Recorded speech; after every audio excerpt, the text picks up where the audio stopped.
तो चलिए आज हम लोग इंडियन पॉलिटी का पार्ट 2 स्टार्ट करेंगे। पार्ट 1 हम लोग ने कल ख़त्म किया था, तो पार्ट 1 पहले हम लोग देख लेते हैं कि पार्ट 1 में हम लोग ने क्या क्या पढ़ा। तो पार्ट 1 में हमने हिस्टोरिकल बैकग्राउंड से स्टार्ट किया, जिसमें हम लोग ने देखा कि ईस्ट इंडिया कंपनी 1600 ईस्वी में इंडिया आई। तो ईस्ट इंडिया कंपनी 1600 ईस्वी में इंडिया किस लिए आई थी? तो सबसे पहले इंडिया आई थी ट्रेड करने के लिए। ट्रेड के पास उसके पास एक्सक्लूसिव लाइसेंस था, जो कि किंग और क्वीन से मिला था, वहाँ के किंग और क्वीन से। तो ईस्ट इंडिया कंपनी क्या हुआ, अगर भारत में आई तो भारत क्या था, एक रिच कंट्री था। तो रिच कंट्री में आया तो उसको और अमीर होना चाहिए, तो और अमीर तो हुआ, लेकिन ईस्ट इंडिया कंपनी के एम्प्लॉयर रिच होने लगे और जो ईस्ट इंडिया कंपनी है वो डेप्ट में जाने लगा। तो डेप्ट में करीब करीब 10 मिलियन पाउंड उसमें डेप्ट में था। तो डेप्ट में जाने के बाद वो क्या हुआ, वहाँ के क्वीन के पास गया, बोला कि मेरा डेप्ट चुका दो, उधार चुका दो। तो जिसके बाद किंग क्वीन ने सोचा कि इसको एक इंडिया जैसा कंट्री में भी वो डेप्ट में है, तो इसको रेगुलेट करने के लिए रेगुलेटिंग एक्ट पारित किया गया। अब ये जो रेगुलेटिंग एक्ट है, ये हर एक बोला गया कि हर एक 20 साल पे रेगुलेटिंग एक्ट लाया जाएगा। जैसे कि 1773 में पहला पारित किया गया था, उसके बाद 1793, 1813, 1833 और 1853 लास्ट। 1853 हम लोग का लास्ट चार्टर एक्ट था, मतलब कि टोटल हम लोग के पास 5 चार्टर एक्ट थे, जिसमें 1773, 1793, 1833, 1853, ये तीन 1773, 33 या 53, ये तीन हम लोग के लिए सबसे इंपॉर्टेंट है। ये दोनों एक्ट उतना इंपॉर्टेंट नहीं है। याद करना इंपॉर्टेंट है कि 5 बार लाया गया था, किस किस साल लाया गया था और 20-20 साल के अंतराल पे लाया गया था।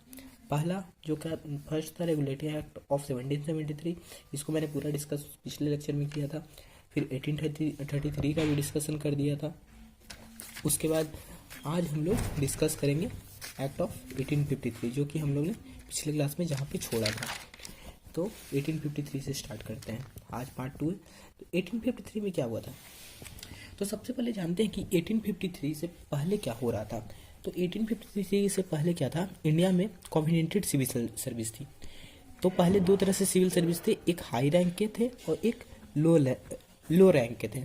तो जो हाई रैंक के थे उनको कॉन्टिनेंटल सिविल सर्विस बोला जाता था, जिनके लिए कोई ओपन एग्जाम नहीं था। वो एक यूनिवर्सिटी थी, ये हेलवर्क यूनिवर्सिटी थी। अगर इस यूनिवर्सिटी में आप पढ़ते हो तो आप डायरेक्टली वहाँ के आईएएस बन सकते हो।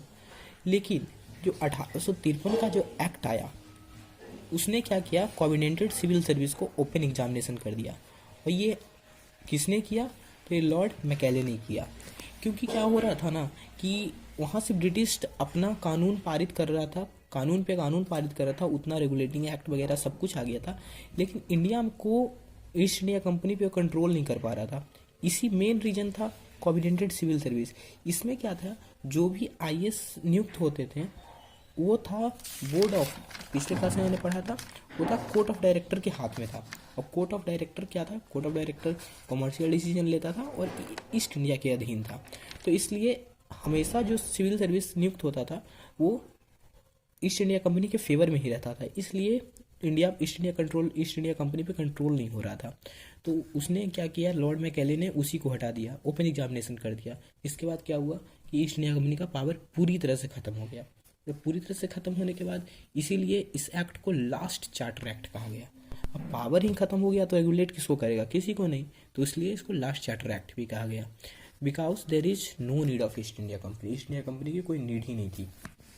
उसके बाद क्या हुआ, इंडियन सेंट्रल लेजिस्लेटिव काउंसिल का गठन हुआ। यानी सेंटर में एक लेजिस्लेटिव काउंसिल का गठन हुआ, जिसको नाम दिया गया इंडियन सेंट्रल लेजिस्लेटिव काउंसिल। इसको और क्या बोल सकते हैं हम लोग, सेपरेट लेजिस्लेटिव काउंसिल इस्टेब्लिश, यानी सेपरेट लेजिस्लेटिव काउंसिल सब हो गया। उसके बाद East India Company as a trust की तरफ वर्क करने लगा। ये हमेशा देखेंगे, East India Company as a trust and administration. इसके बाद 1853 के बाद जो हट गया सब कॉन्टिनेंटल सिविल सर्विस, जिसके बाद ईस्ट इंडिया कंपनी का पूरी तरह से ताकत खत्म हो गया था। अब 1853 में ये एक्ट पारित हुआ, जो कि लास्ट चार्टर एक्ट था। उसके जस्ट 4 साल बाद क्या हो गया, फर्स्ट बैटल ऑफ इंडिपेंडेंस हो गया, जिसको हम लोग तो फर्स्ट वॉर ऑफ इंडिपेंडेंस कहते हैं, लेकिन ब्रिटिश लोग इसको स्पॉय म्यूटिनी भी कहते हैं। ये नाम याद रखिएगा, स्पॉय म्यूटिनी ब्रिटेन के लोग उस समय यूज करते थे। इसके बाद है गवर्नमेंट ऑफ इंडिया एक्ट 1858। अब गवर्नमेंट ऑफ इंडिया एक्ट 1858 में क्या हुआ था, तो ये ऐसा नहीं है गवर्नमेंट ऑफ इंडिया एक्ट कोई इंडियन लेके आया था, ये भी ब्रिटेन के द्वारा लाया गया था, जिसको गवर्नमेंट ऑफ इंडिया एक्ट 1858 कहते हैं, और इसे दूसरे शब्दों में act of good government in India. अब ये पूछा जाता है act of good government in India इसे क्यों कहा जाता है, तो इसे इसलिए कहा जाता है क्योंकि उस समय जो उसको बनाया गया था उसने बोला था कि जो गवर्नमेंट बनेगी वो एक रिस्पॉन्सिबल गवर्नमेंट होगी।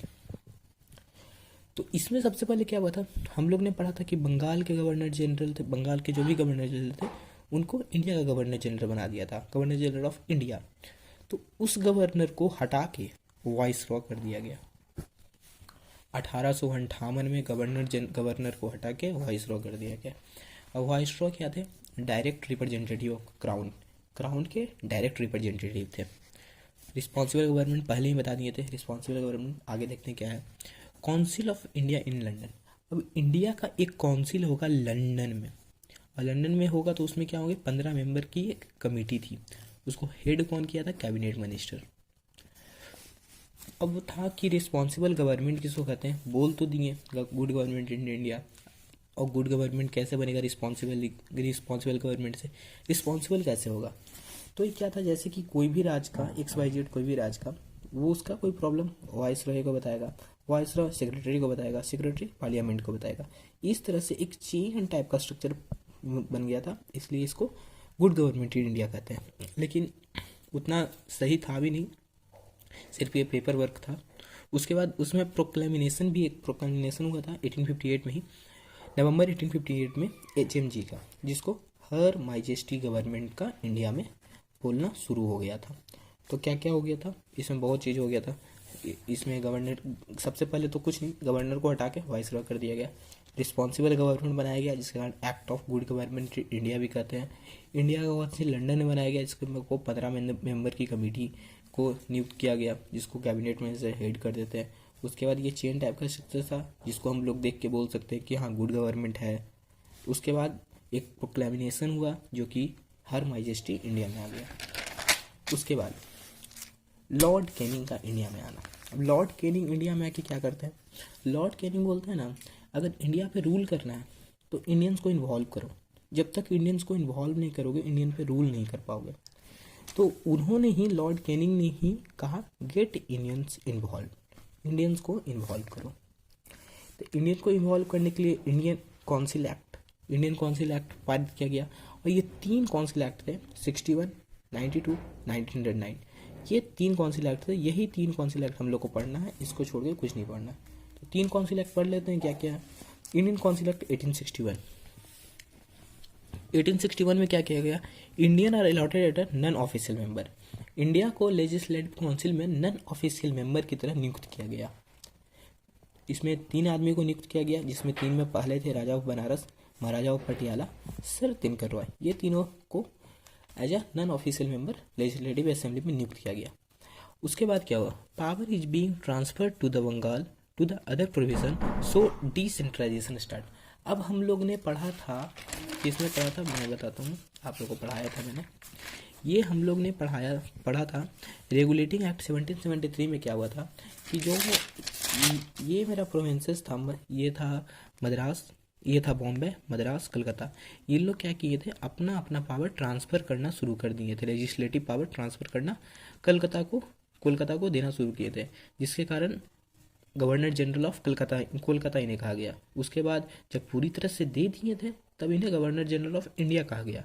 लेकिन यहाँ पे क्या किया गया, अब तो वाइसरॉय आ गए, वाइसरॉय आने से क्या हुआ, लेजिस्लेटिव पावर फिर से ये देना शुरू कर दिए स्टेट को, जिसके कारण हम लोग कह सकते थे कि डिसेंट्रलाइजेशन स्टार्ट हो गया था। East India company purely administrative, ये तो पहले ही बता दिया था मैंने। इसके बाद दूसरा क्या था, दूसरा था इंडियन काउंसिल एक्ट 1892। अब हम लोग ने 1861 कवर कर लिया, अब हम लोग 1892 पे आते हैं। 1892 में क्या हुआ था, स्ट्रॉन्गर लेजिस्लेटिव काउंसिल को स्ट्रॉन्गर कर दिया गया। स्ट्रॉन्गर कैसे होता है, स्ट्रॉन्गर बजट का डिस्कशन होगा और एग्जीक्यूटिव जो होगा वो आंसरेबल होगा। इससे हम लोग कह सकते हैं कि लेजिस्लेटिव काउंसिल आंसरेबल होता है। आज भी हम लोग की लोकसभा में भी यही होता है। उसके बाद 2 चीज़ और किया गया था, recommendation of the provisional legislative council and Bengal chamber of commerce. ये कंपनी थी, मतलब कि ये सब लेजिस्लेटिव काउंसिल में इन लोग का भी रिकमेंडेशन होगा। और किनका किनका होगा? प्रोविजनल्स, लेजिस्लेटिव काउंसिल, जमींदार, ट्रेड यूनियन, यूनिवर्सिटीज़, ये सब का भी रिकमेंडेशन होगा। तो एक तरह से इसको हम लोग इनडायरेक्ट इलेक्शन भी कहते हैं, क्योंकि नॉमिनेशन तो हो रहा था ना, इसलिए इसको हम लोग इनडायरेक्ट इलेक्शन भी कहते हैं। अब हम लोग का आता है इंडियन काउंसिल एक्ट 1909। दो खत्म कर दिया हम लोग ने, 61, 92, 1909 पे आते हैं। 1909 में क्या हुआ था? तो 1909 में दो चीज़ देख लेते हैं। उस समय सेक्रेटरी थे हम लोग के मार्ले, और भी वाइस रॉय थे मिंटो। उन्होंने पारित किया Morley Minto reform. Morley Minto reform एक बहुत ही मेजर डिसीजन लिया गया। वो भी डिसीजन था, क्या था? मुस्लिम लीग का गठन। ये बहुत ही क्रूशियल डिसीजन था, मुस्लिम लीग का गठन। क्यों, मैं बताता हूँ इसको बाद में। इसके पहले और क्या गया कि जो सेंटर लेजिस्लेटिव काउंसिल थी उसकी सीट मात्र 16 थी। 16 से उसको बढ़ा के 60 कर दिया गया, यानी यहाँ पे सीट इंक्रीज कर दिया गया।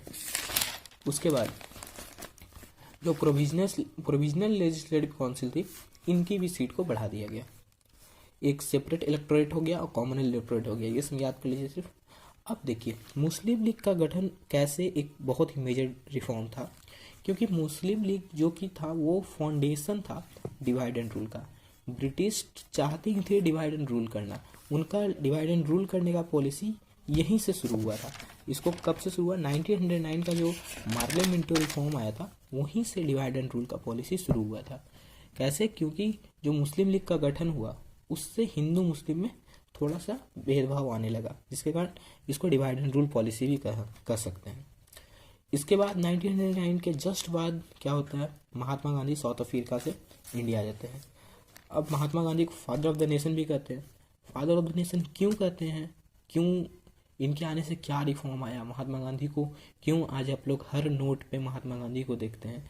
तो हम लोग इसको नेक्स्ट क्लास में डिस्कस करेंगे कि महात्मा गांधी के अराइव के बाद हम लोग के पॉलिटी में क्या चेंज आते हैं।